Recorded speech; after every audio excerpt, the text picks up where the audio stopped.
Hi, my name is Colin Graham, and I'm the animation director on Watch Dogs 2. Today we want to give you a look at our free roaming demo and give you a more detailed look at the open world and the Bay Area. This video is recorded from an alpha build of Watch Dogs 2 running on PS4. In Watch Dogs 2, we've expanded our hacking tools to give the players more options. By tapping and releasing the L1 shoulder button, we can do a contextual quick hack on this person. If we want more hacking options, we simply hold the L1 button while focusing on our target. Now we can see that there's 4 contextual hacks available on this car. Using the L1 button in 2 different ways allows the players to have fast access to the most common hacks, but it also opens up additional contextual hacks. This gives the player more hacking options than before. We've also added a NetHack view to the hacking toolkit, which allows you to toggle a digital filter to see the world like a hacker. We can easily pick out hacking opportunities and also pick out strange digital signals and data anomalies that are of interest to us. The orange signal indicates that there's a person whose digital profile has interesting properties for us to investigate. So let's take a closer look. When we're exploring the world, NetHack is a very useful tool to help us identify people or items of interest. It's a really good idea when you explore the open world to use your NetHack and look around, because you never know what you'll find. We can hack into his phone and read his text messages to get a clue about what's happening. As a hacker, it's really easy for Marcus to get someone's personal information. This guy's text messages indicate that he's experiencing strange behavior happening on his phone. He seems to think that it happens every time he comes to this exact area. Let's see what our DedSec teammates think about these strange signals. That felt like a rock star pose. Found something weird. Sweet! Get a picture. No, I mean, my MC catcher detector is going off. We really need to find a better name for that. Why? That's the technical name. My Stingray sniffer tells me somebody's leeching data off of people's phones below. Looks like the data's going to Koi Tower. See? Weird. Weird indeed. Marcus has detected that there's an illegal Stingray box deployed somewhere around Coit Tower. We now have access to a new DedSec operation, and we can track it with our DedSec app. You can do any operation you want in the order that you want, as long as you've discovered it and it's in your DedSec app.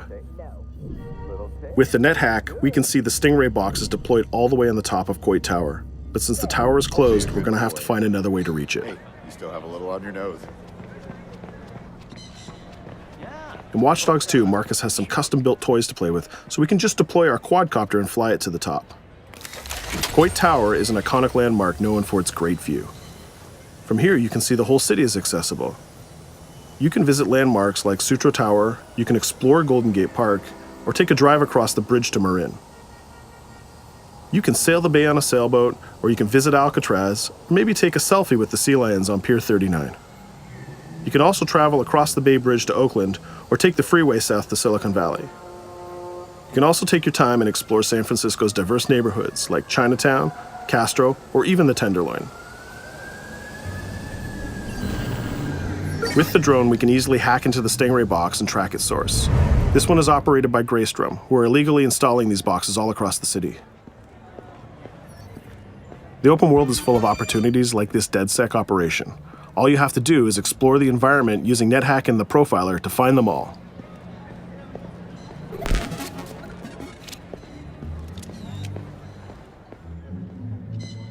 There we go. This one has a breadcrumb trail I can follow.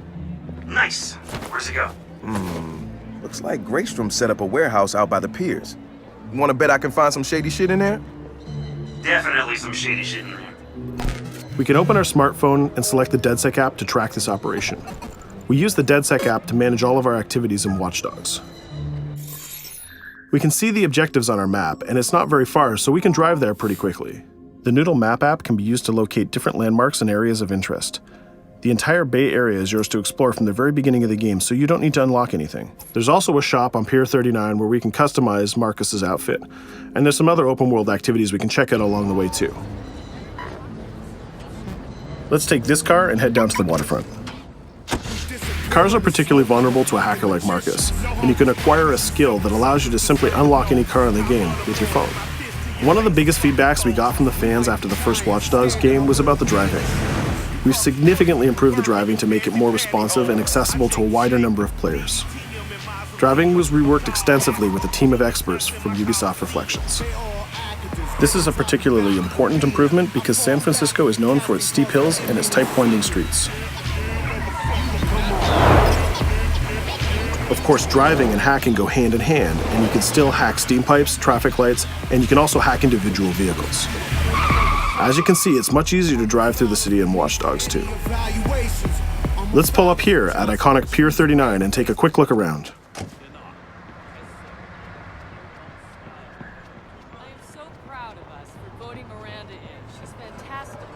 Up ahead is a clothing store, so let's go give Marcus a new look. Each clothing store has the style of the people who live in that area, so as you travel around the world, you can start to build a wardrobe that's as diverse as San Francisco itself.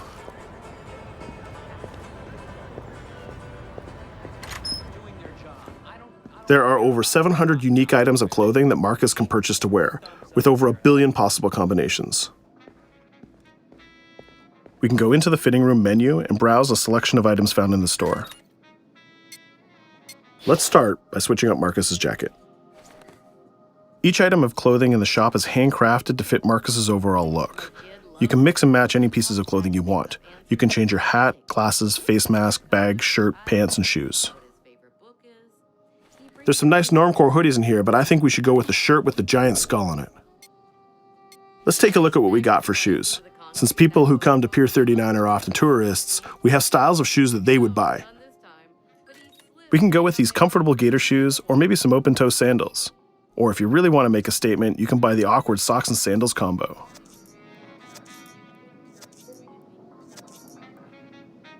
In the end though, I think we should go with Stars and Stripes Chucks. We could really stay here all day trying on clothes, and each store has a wide variety of clothing options so you can really make Marcus look the way you want. From biker leather to hip-hop, from pinstripe suits to tie-dye tank tops, you can really craft the look that's unique to you. In Watch Dogs 2, you manage your activities from your smartphone. There's an app shop, a media player, the DedSec app, and a research app that allows you to develop new skills. Let's take a look in the app shop to find the ScoutX app. San Francisco is full of iconic landmarks, so as you explore the world, you'll find new ScoutX objectives in the app. Once we've installed it, we can find nearby landmarks and go check them out. When you visit San Francisco, there's so many great landmarks to visit. The ScoutX app will be like your tour guide in Watch Dogs 2. We're right near the crab statue on Pier 39, so let's go to that one right now.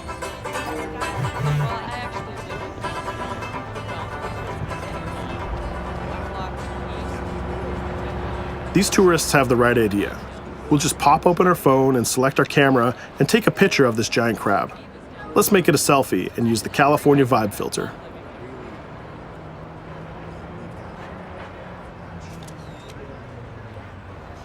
What's that? Uploading the photos to the ScoutX app will give you more followers, and you'll need those followers to progress through the game. So we had a look around and we bought some new clothes, but let's get back on track and head to that next pier, and we'll take care of that stolen data at the Greystrom site.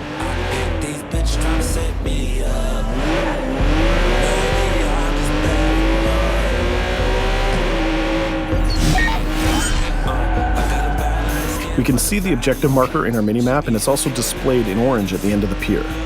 Let's park our car past the scissor lift and go scout the place on foot. Operations in Watch Dogs 2 are almost always a free approach, so you can go after the objective from any direction. Let's start by getting into cover and scouting our enemies and see if we can spot the objective. From there we can make a plan of attack. We can launch our drone and scout the area. We can use our NetHack view to see that there are guards patrolling the rooftop, and the objective is in a small office. There are also some civilian workers that might notice us, so we need to avoid them too. In the NetHack view, we can see that the door is electronically locked, but it can be bypassed by a junction box on the lower level. The connection is shown in a red line. Unfortunately, that box is protected by an armed guard and an attack dog. So we'll probably have trouble if we try to sneak past the dog in person, but luckily Marcus has another toy, which is the RC jumper. This little guy is small and much harder for enemies to detect. The RC jumper is another DedSec gadget that gives Marcus a different way to approach obstacles in the layout. The RC jumper has this cool little robotic arm that's been hacked into the body. This allows him to physically interact with objects and allows Marcus to stay safely hidden. Now the junction box is unlocked and we can open the door upstairs. We can hack that scissor lift that we passed on the way in and reach the rooftop.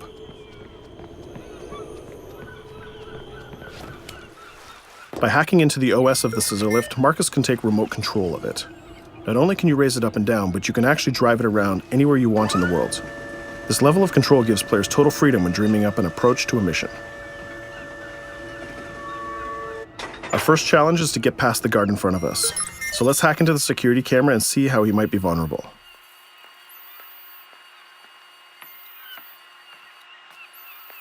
There's an industrial air conditioner unit that we can hack. We can set it to explode when the guard comes close, and we can hack it to attract the guard with a strange noise. The guard will go investigate the noise and walk straight into the trap we set. Shit.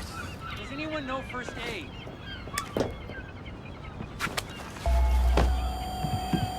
And just like that, we've taken out the guard, created a distraction, and slipped into the compound.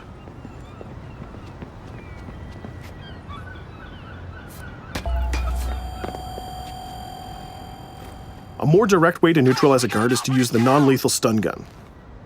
Marcus has an array of non-lethal tools and techniques, and you can complete the entire game without actually killing a single enemy. Since we already unlocked this door with our RC jumper, we can just quick hack it to open it. Now we're in the room, we just need to install one of our custom DedSec boxes into this Bloom terminal, and we've completed our final objective. All that's left to do now is escape undetected. Each operation we undertake will give us more followers. More followers will allow you to take on even bigger operations. So let's get off this pier and explore a little bit more.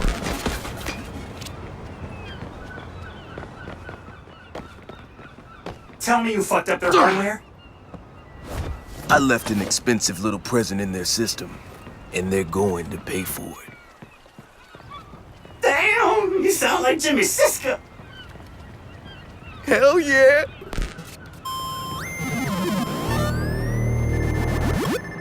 Up ahead, we'll notice there's another player hanging about.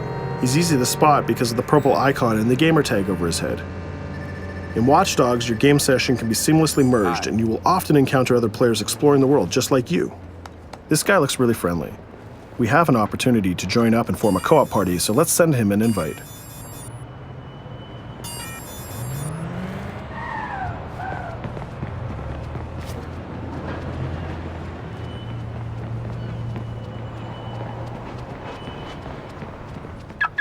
Now that we're joined in a session, we can complete co-op missions together and take on even bigger and tougher targets.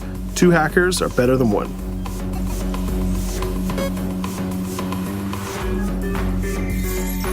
We're gonna head across the bay to Prescott, which is in North Oakland, to infiltrate a gang lair.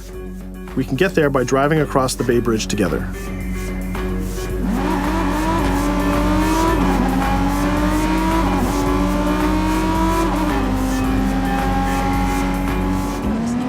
Alright, we can see that we're in a much different neighborhood than before. This is Prescott, a subdistrict of North Oakland, and the location of our next co-op operation. With our partner, we can go together and activate this mission.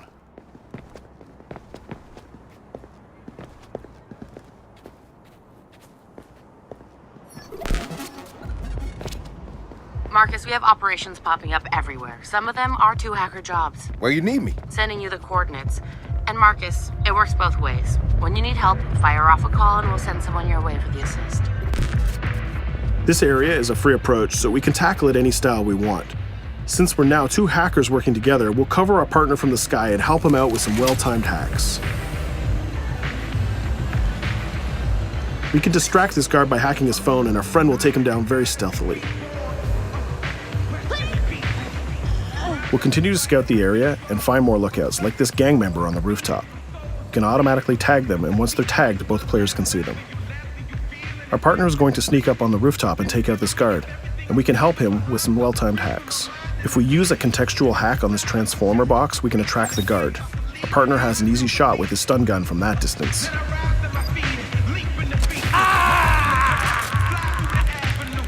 Using the NetHack view again, we can see that there's a lockbox connected by red connection lines to a room on the other side of the compound.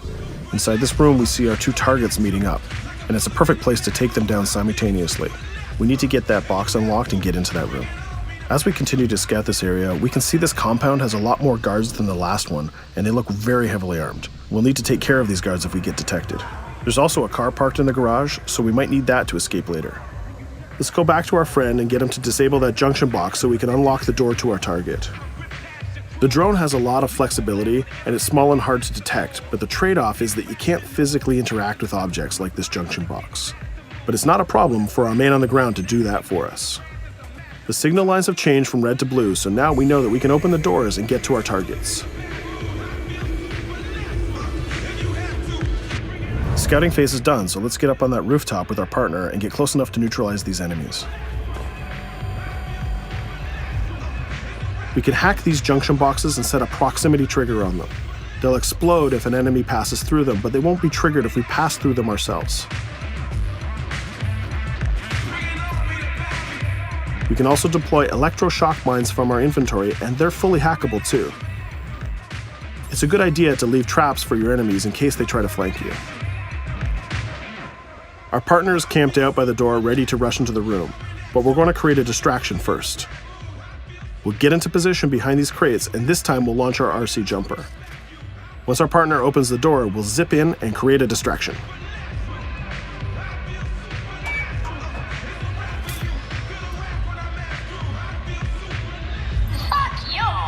Our jumper has another feature too. It can launch foul-mouthed taunts and make people angry.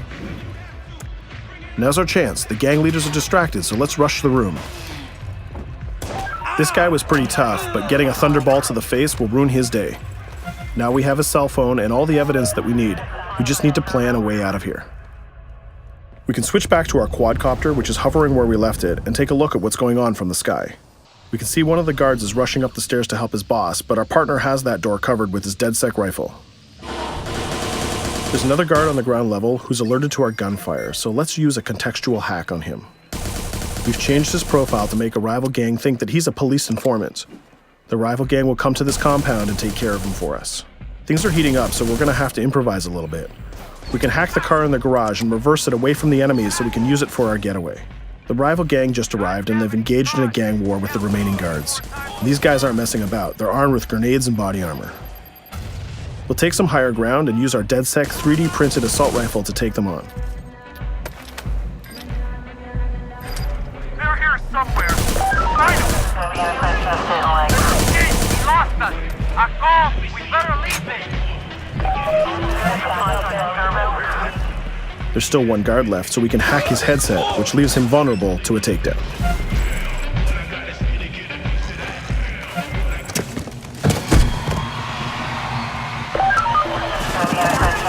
Let's take our stolen ride and get out of here before cops show up.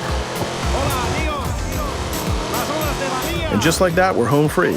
We took down both gang leaders, we got the evidence we needed, and we triggered a gang war, and we escaped without getting killed. That's teamwork. 2 hackers and 1 successful DedSec operation. Let's take a minute to talk about a brand new multiplayer PvP event called Online Bounty.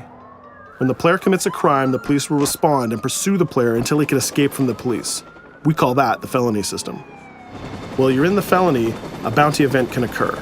A bounty event allows up to 3 other online players to join the pursuit and try to kill the player for as long as the felony lasts.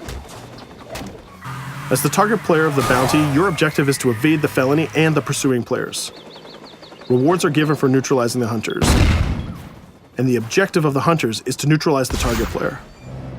Bounty is a seamless PvP event that's triggered by your player style and how you interact with the police. If you are the type of player who's always in conflict with police, you'll have a higher chance of having a bounty placed on you. But if you can neutralize the hunters, you'll get additional rewards. I hope you've enjoyed our walkthrough of the open world of Watch Dogs 2, and I hope to see you online November 15th. Click here to join DedSec and receive exclusive in-game rewards and more. Subscribe to our YouTube channel and be the first to see new trailers and behind-the-scenes action.